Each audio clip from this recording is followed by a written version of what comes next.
Assalamualaikum warahmatullahi wabarakatuh. Kali ini kita kembali akan belajar IPA, yaitu mengenai interaksi makhluk hidup dengan lingkungan. Tapi sebelumnya, kembali lagi Ibu ingatkan, untuk yang belum subscribe, yuk di-subscribe dulu channelnya, lalu diklik loncengnya, like videonya, dan share ke teman-teman kalian sebanyak-banyaknya, supaya kita bisa belajar bersama di channel ini. Di sekolah, kamu biasanya menghabiskan waktu dalam ruangan kelas untuk berinteraksi dengan teman dan guru. Namun, setelah kegiatan sekolah selesai, mungkin kamu pergi ke lapangan olahraga atau berjalan menuju tempat bermain. Setiap hari, kamu menuju ke tempat yang berbeda kan di sekitarmu? Pernahkah kamu mencatat tempat yang kamu kunjungi? Apakah kamu juga mempelajari interaksimu dengan lingkungan yang kamu kunjungi? Nah, pada bab 2 ini, kita akan mempelajari mengenai interaksi makhluk hidup dengan lingkungannya. Sekarang dibuka dulu buku catatan dan buku paketnya ya. Pengertian lingkungan.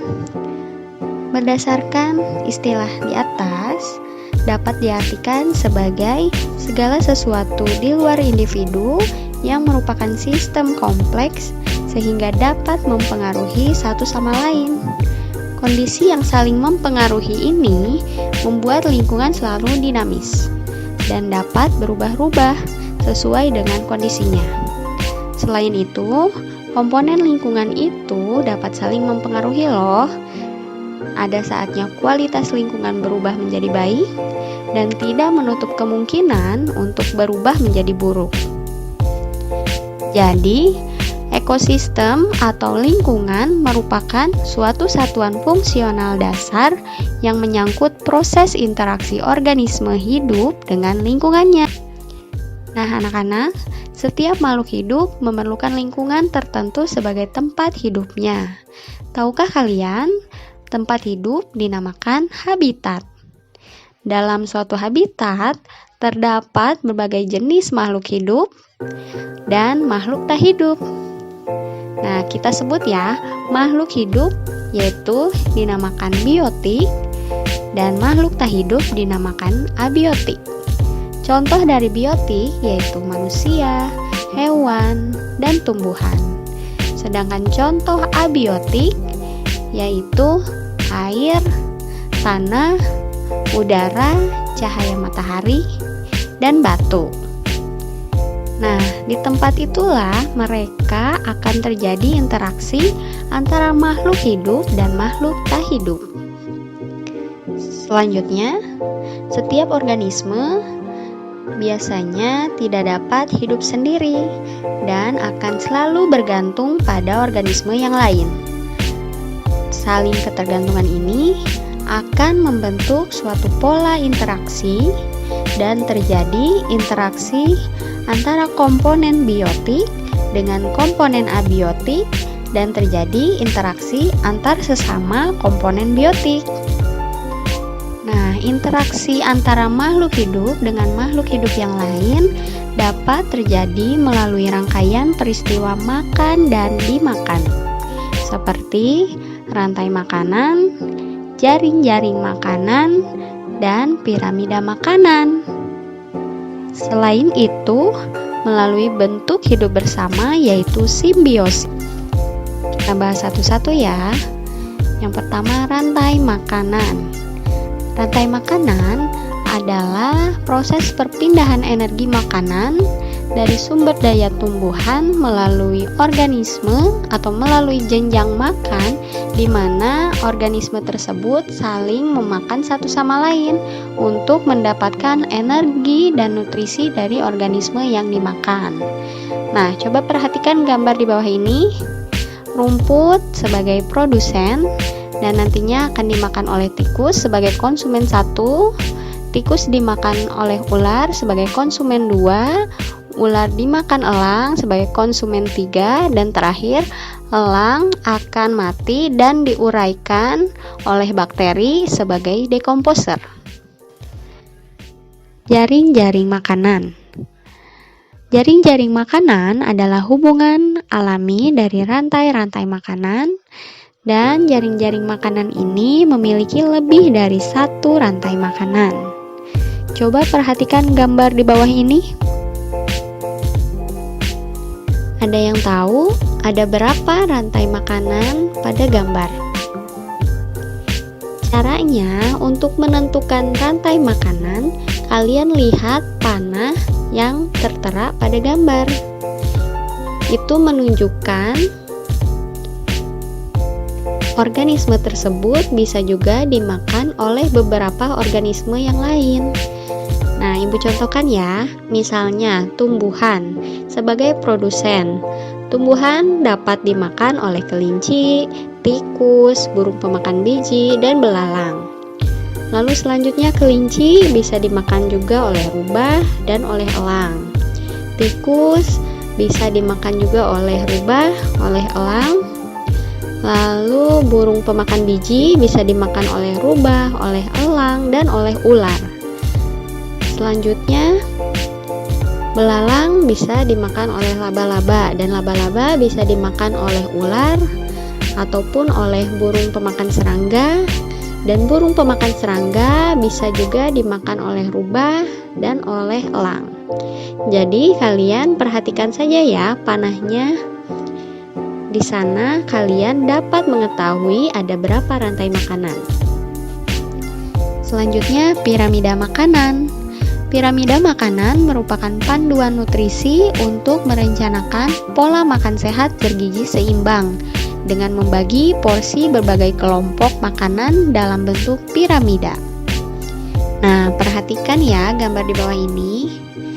Biasanya tropik 1 itu dari produsen atau dari tumbuhan yang memiliki cadangan makanan.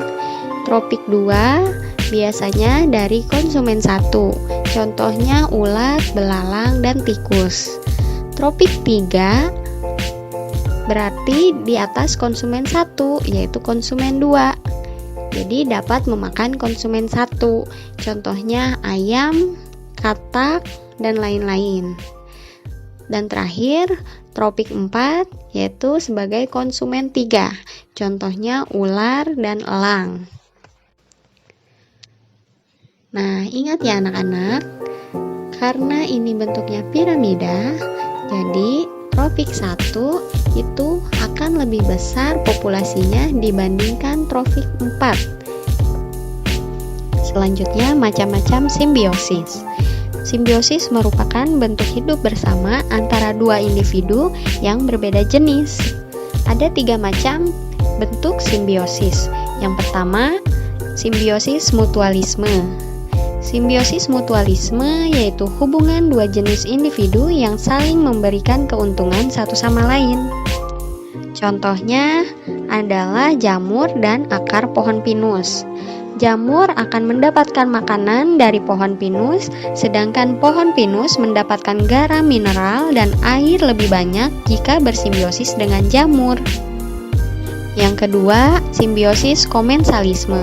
Ialah hubungan interaksi dua jenis individu yang memberikan keuntungan kepada salah satu pihak, tetapi pihak lain tidak dirugikan. Contohnya adalah tanaman anggrek dengan pohon mangga. Tanaman anggrek mendapatkan keuntungan berupa tempat hidup, sedangkan pohon mangga tidak mendapatkan keuntungan maupun kerugian dari keberadaan tanaman anggrek tersebut. Yang ketiga, simbiosis parasitisme. Ialah hubungan interaksi dua jenis individu yang memberikan keuntungan kepada salah satu pihak dan merugikan pihak lain. Contohnya simbiosis ini yaitu kutu rambut dan manusia. Kutu rambut memperoleh keuntungan dari manusia berupa darah yang dihisap sebagai makanannya, sedangkan manusia akan merasakan gatal pada kulit di kepalanya. Nah, adapun peran dari organisme, yaitu memiliki kemampuan untuk menyusun makanan. Berdasarkan kemampuan menyusun makanan, peran organisme dibagi menjadi 2, yaitu autotrof dan heterotrof. Autotrof merupakan organisme yang dapat mengubah bahan anorganik menjadi organik dengan bantuan energi seperti energi cahaya matahari dan kimia. Sedangkan heterotrof adalah organisme yang membutuhkan senyawa organik di mana karbon diekstrak untuk pertumbuhannya, lalu tidak dapat membuat makanan sendiri dalam rantai makanan dan hanya memperoleh makanan yang bergantung pada yang lain. Organisme heterotrof berdasarkan jenis makanannya dibagi lagi menjadi 3, yaitu herbivora, pemakan tumbuhan, karnivora, pemakan daging, dan omnivora, pemakan segala. Nah, baik anak-anakku, mari kita uji kemampuan kalian. Tugas 1, kalian membuat tabel pengamatan lingkungan di sekitar rumah kalian. Langkah-langkahnya ada di buku paket halaman 32 sampai 33. Kalian amati dan catat hasil pengamatan kalian dan buatlah tabel yang rapi. Lalu, kalian buat kesimpulan dari kegiatan pengamatan kalian. Selanjutnya, tugas yang kedua, kalian membuat rantai makanan dan jaring-jaring makanan. Kalian boleh gambar sendiri atau juga kalian boleh print dan ditempelkan di buku kalian. Lalu selanjutnya kalian kerjakan praktik mandiri yang ada di buku paket halaman 37 hingga 40. Semangat, kalian pasti bisa. Oke, baiklah. Ibu cukupkan pembelajaran kali ini. Sampai ketemu di video pembelajaran selanjutnya. Terima kasih. Assalamualaikum warahmatullahi wabarakatuh.